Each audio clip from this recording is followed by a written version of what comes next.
Why can't we say certain things anymore? That's the subject of this video.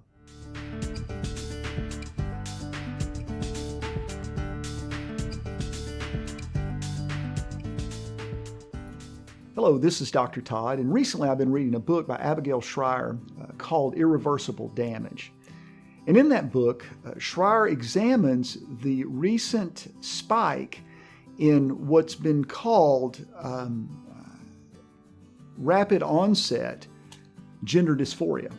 And Shrier gets her inspiration from an academic research study that was done by a lady by the name of Lisa Littman recently, where she looked at how come we're seeing such an increase in transgenderism amongst adolescent girls. We have about 100 years of data now, and historically the prevalence rate of gender dysphoria is 1 in 10,000 or so. And within the last few years, we now see, so that would be 0.01%, I think, if the math is right.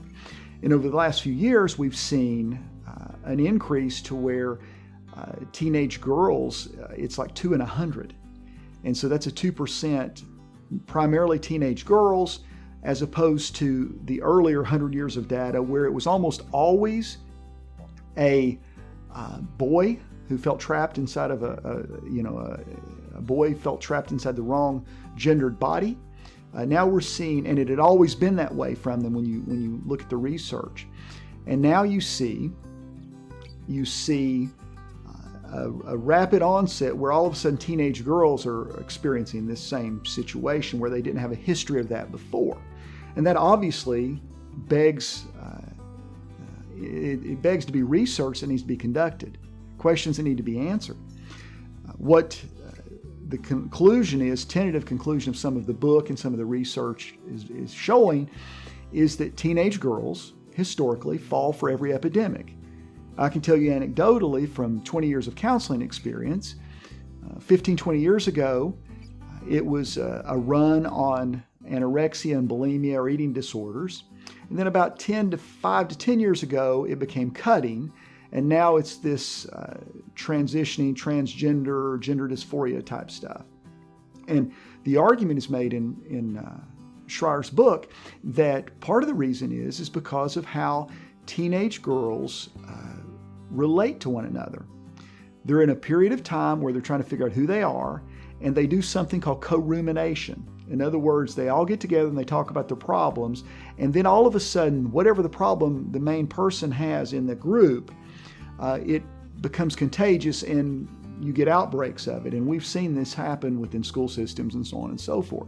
So I think there's probably some validity there that needs to be explored further. However, that's not the subject of the video. The subject of the video is why. Well, let me back up a second. Part of the problem is, though, she's been raked over the coals for writing the book. There have been activists that have been trying to banish the book. Littman, in her research, has been brought up among review boards and so on and so forth. Of course, the end result was the research stood, but there's been a problem there because people are saying that it's hateful and all these kind of things, which led me to ask the question. The math doesn't lie. It seems kind of interesting that we go from a prevalence rate of 1 in 10,000 to 2 in 100. We need to look at that. What's causing that?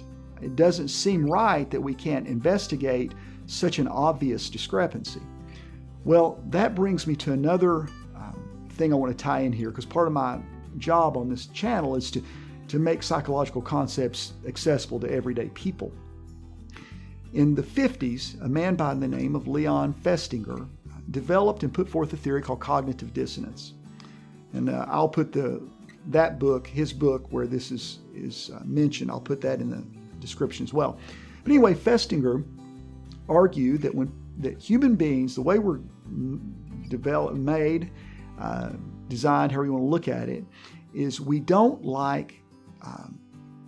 not like to have two thoughts or beliefs that contradict one another and hold them at the same time.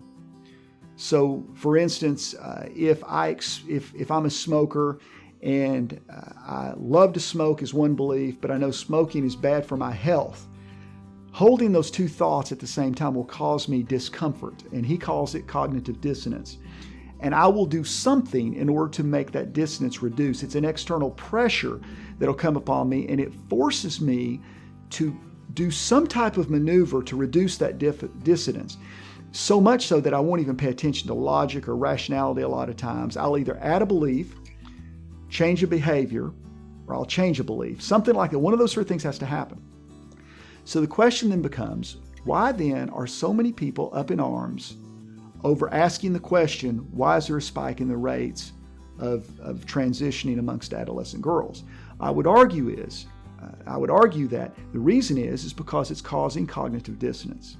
Because one of the things that Festinger says in his research is those pressures that are exerted that cause the discrepancy in the two beliefs that are diametrically opposed come from primarily reality. And so what I think we have going on in the transactivism type community is a cognitive dissonance, quite frankly. They are trying to hold in their minds what they want to be true with biological reality. And biological reality is forcing them into discomfort, psychological discomfort. So one of the ways that we deal with that is we pretend it's not there.